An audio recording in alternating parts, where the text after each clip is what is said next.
Casting. Let's talk about casting, right, guys? Yeah, baby! That's what I've been waiting for!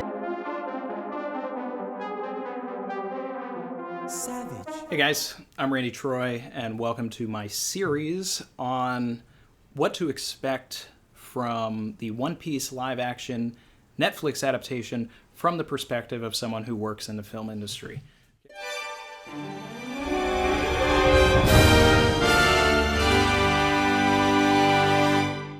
Now, I've talked about this before, but I'm a writer. I've directed things. I worked in the assistant directing department for many years, and on major motion pictures and television. I've even done some casting work. So I'm going to bring that work to this. Okay, with something like One Piece, you have to.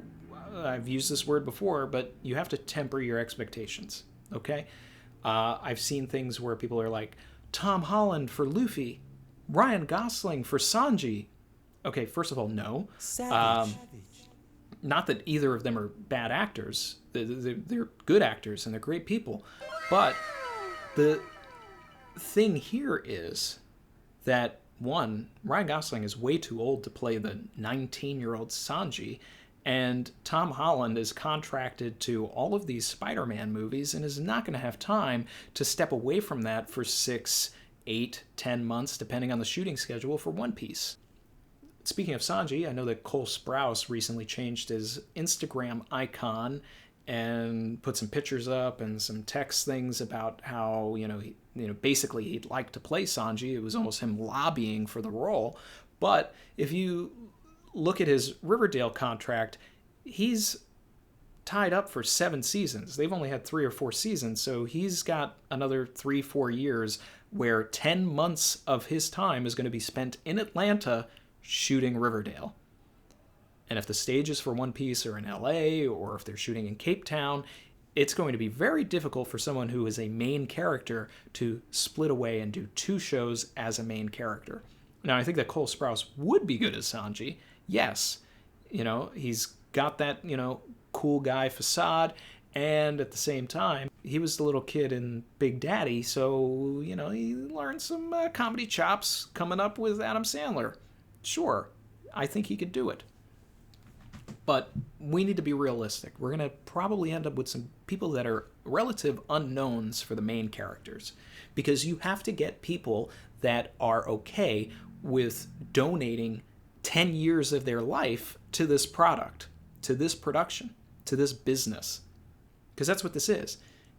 6 to 10 months of the year, for 10 years, this is all you're doing. When you're not shooting, you're promoting the show.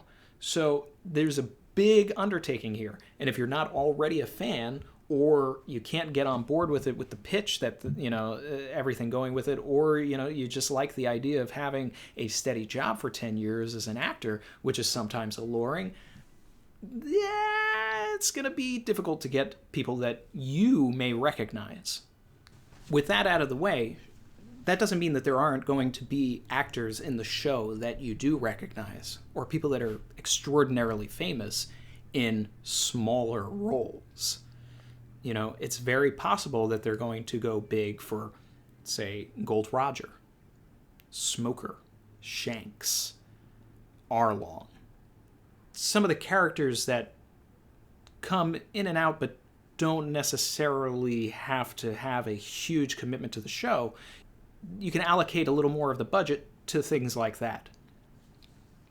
I saw that people, were like, let's get Johnny Depp for Gold Roger.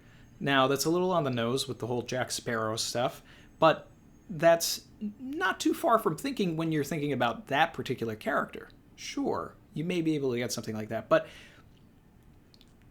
the idea here is that, Gold Roger does show up in flashbacks. Shanks does come back now and again. Arlong is a character that, is going to have to commit to 2 weeks to a month of shooting, and then, 5 to 8 years from now, whenever they get to Fishman Island, there's going to be another 2 weeks of flashbacks. So, yeah, you got to get actors that are going to be okay with coming back and understanding that just because you're done shooting this doesn't mean that you're actually done with this show or this role. We're here to talk about casting. You're here to understand who I see in different roles. So let's get into that. Okay, for Luffy, it's very hard to narrow down someone to play this character because he's so iconic. And you need to get someone that after 5 seasons is going to say, you know what, I just don't feel like doing this anymore, and then you have to replace them. It's also sort of a fun game for my fiance and I when we're watching TV shows and movies to sort of point at someone and say, what do you think about this character for this role? And it's a lot of fun. An actor that came out of my radar from American Vandal and Lock and Key is Griffin Gluck. I mean, I'm excited to be alive right now. And not just because we almost drowned, but you just... His star has been rising a little bit. I know that everybody wants the casting to follow, like, Oda's country thing where, he's like, Luffy's from Brazil and all of this, like if he was, in the real world.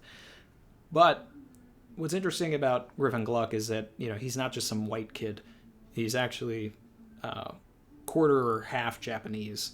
So there's something there. That's not me. I'm not artistically talented at all. That's all the paint. Great. It's water. This one's also definitely water. This is art, but like on a stretch test, this is much stretchier. More fitting, and I've seen this name pop up a lot, and I'm okay with it, would be Cholo Maridueña. It's not lame-ass karate. It's Cobra Kai.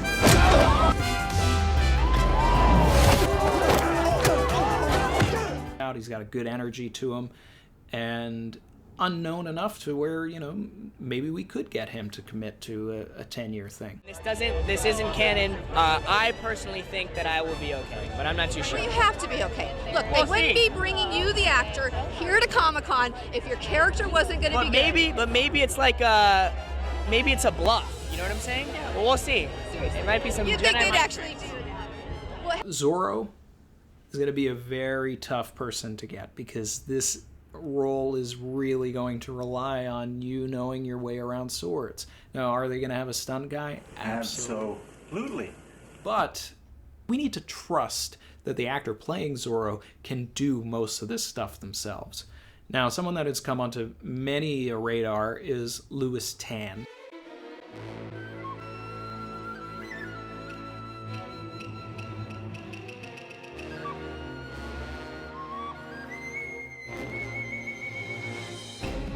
I'm basically better than you at everything. Lewis Tan is an actor and stuntman that is seemingly lobbying for the role himself because he's been very vocal about it on Twitter. Now, my reservation is that Lewis Tan is in his 30s and, Zoro is supposed to be a 19-year-old. If there's anybody in the crew that you could reasonably age up, it's Zoro because he had a life before meeting Luffy.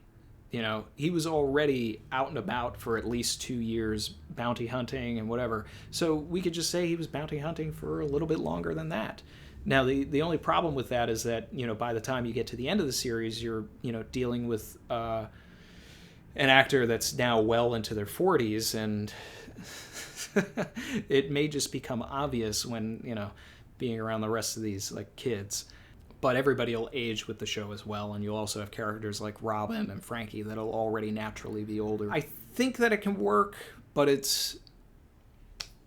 there may even be someone else out there. For Nami, I've seen a lot of talk for Maya Hawke, Uma Thurman and Ethan Hawke's child. How many children are you friends with? Do you even remember me from that class? Of course you don't. Do you even remember me from that class? She's got a good look to her. I've seen her in some stuff. I can believe it. There's a social media push for an actress named Emily Rudd. She's got the right look for it. She's clearly a fan. Don't give it up now, baby! I just haven't seen enough from her to have any sort of an estimation on that. You set me up. The valet saying there was a back entrance to the hotel, it was all you. You set me up. The valet saying there was a back entrance to the hotel, it was all you. The key to that is being able to be goofy, but also have that control over the other characters. Because while Luffy is the leader, Nami is the person that everybody's turning to when they're on the water, right? You know, so you have to have that sort of leadership mentality and someone that has the gravitas to nail the help me moment. That's important. So for Usopp, I'm going to go a little left field and pick a kid that basically just has a large social media following, and that's Julian Bass. Now, if you may have seen this kid because he had this viral video of him turning into his favorite characters from film and television, and the visual effects that he used were really well done. So he's obviously very adept with a computer and all of that. But, you know, I scrolled through his Instagram a bit, and I saw that he actually acted, and he did a couple of short films, and there was this one thing that he did where, you know, he was crying and whining, and it just was very Usopp. God, I can't stand you. I don't even think I can stand at all. All right, come on, they want us back at HQ. What? Why? We're not done yet. Well, they seem to think otherwise. All right. Can you carry me? And I realized this kid could totally pull this off. I didn't leave you for dead. For Sanji, sure, Cole Sprouse would be great. But if not, take a look at Skyler Gisondo. Some people may not agree with me with this, but, you know, when I watched the movie Booksmart, this guy was hilarious. And he had a really corny quirk to him that over the course of the film never got old. So I feel like if you're going to pick someone and you want that gag of him with, you know, ladies and with Nami and all of that, you need someone that's not going to run that into the ground to where it's stale. And I think that Skyler Gisondo has that down to a science. Just want to drop off a last day present for my favorite teach. Jared, you are not my student. I've heard great things. And hey, everybody else got their graduation gifts, right? Jared, just go. I'm out of here. Wasn't even here. See you, Molly. You know? Yeah, she may be a little nuts, but she's the most loyal person I've ever met. You guys hungry? I got some soup dumps. And the cool guy stuff, hey, just about anybody can do that. Okay, with the crew out of the way, let's get into some other picks. These picks I feel more strongly about. The crew is very hard because it's going to be a lot of unknowns and all of that, but you can have a little more fun with some of these tertiary characters that come in and out. For Shanks in particular, I'd love to see someone like Sendhil Ramamurthy from Heroes.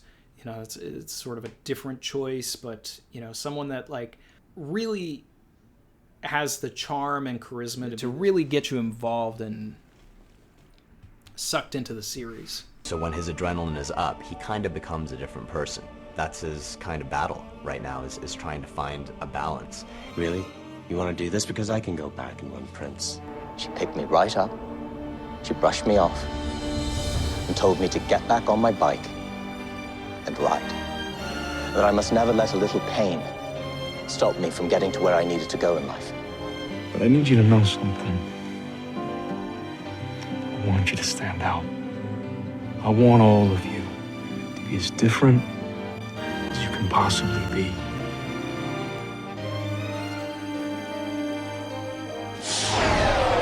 They speak 30 languages, can hide in plain sight, infiltrate, assassinate, destabilize. They can take a whole country down in one night. You'd never see them coming. Great, kids. Do you want some tequila? Do you want? Let's do it. All right. When thinking about casting also, or trying to predict casting, it's smart to look at where the producers have worked and who they've worked with. So, since Marty Adelstein did Hannah, I would not be surprised to see someone like Joel Kinnaman pop up in the series at some point. He's personally my #1 pick for Smoker. And considering he also has ties to Netflix via Altered Carbon, and by extension The Killing, he could be very high on their radar. I don't know. The only way it makes sense that you were tracking me before I got here was that you weren't tracking me at all. You're tracking him. How long have you been tracking me? He's no stranger to action. He's no stranger to shirtless scenes, clearly. And he just has the right vibe. I think it would be the perfect choice. For Tashigi, I think it would be really great to get someone like Karen Fukuhara, who could bring like a real essence to Tashigi that maybe we don't even see so much in the source material.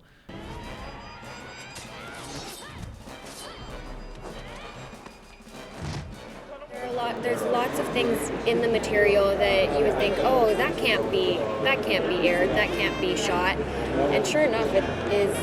A lot of it is. There's a lot of tweaks, but I think we kept to the foundation of what was written in the original comics, and then made it our own. But Karen Fukuhara would also be a great pick for Robin. Just throwing that out there. I know they're not even, no one's thinking about Robin. Other people for Robin could also be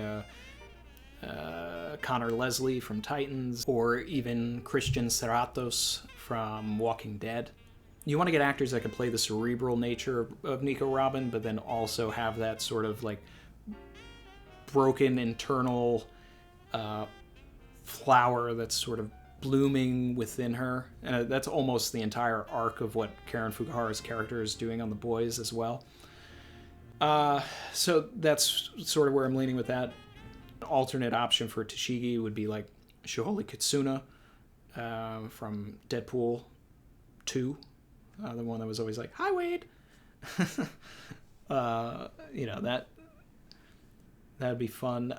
Jamie Chung would also be a good pick. For Zeff, I would love to see, absolutely love to see Mike Ehrmantraut from Breaking Bad and Better Call Saul, Jonathan Banks, play Zeff. I chose a half measure when I should have gone all the way. I'll never make that mistake again.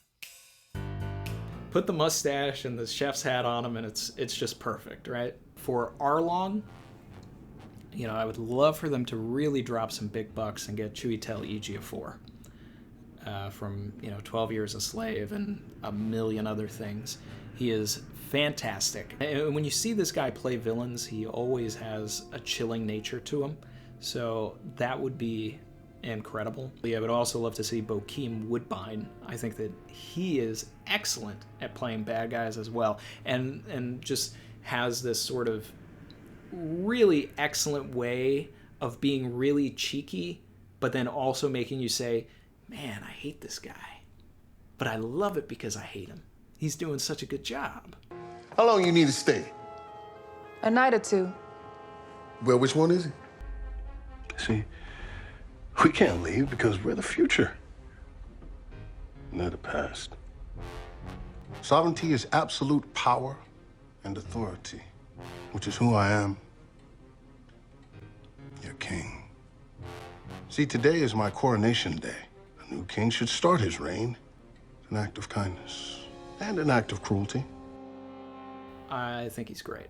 An alternate choice for Arlong, with a higher price tag attached to him, would be Idris Elba.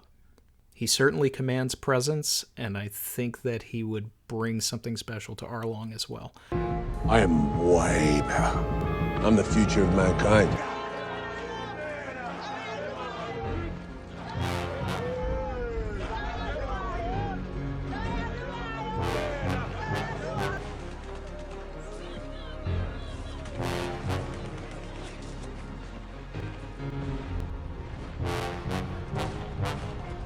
Now, someone like Kobe. Ever thought about what would happen if you went up there and said the wrong thing? This is my life. And they never truly had the opportunity to voice their truth. For Gin, also from The Boys, I would love to see Frenchie play him. That's Tomer Capon. I think that he'd be perfect. I think it would be an excellent role for him. Buggy. Yeah, let's talk about Buggy for a bit. There's a number of actors. You definitely want to get like a big comedian to play Buggy. I'd love to see like David Spade or Rob Corddry. A really inspired choice would be Ken Jeong. That would be a lot of fun. You know, realistically, I probably want Ken Jeong the most. Well, I'll tell you why I teach Spanish. It is none of your business, okay? And I don't want to have any conversations about what a mysterious, inscrutable man I am.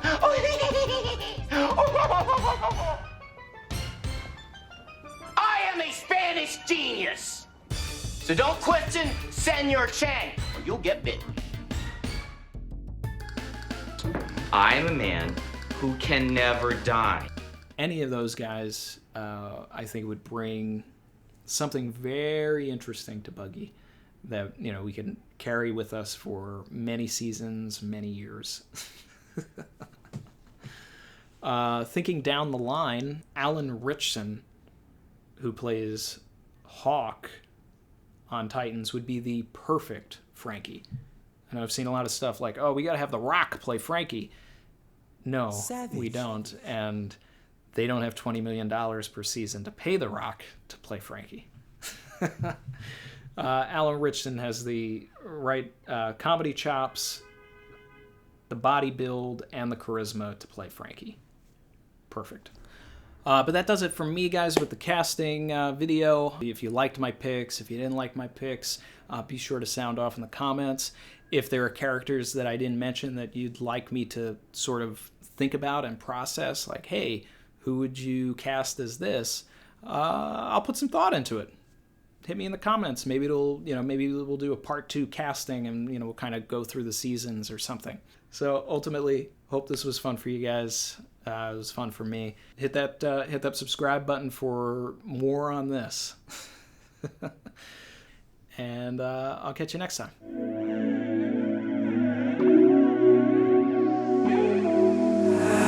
I've been swimming deep, deep. Savage.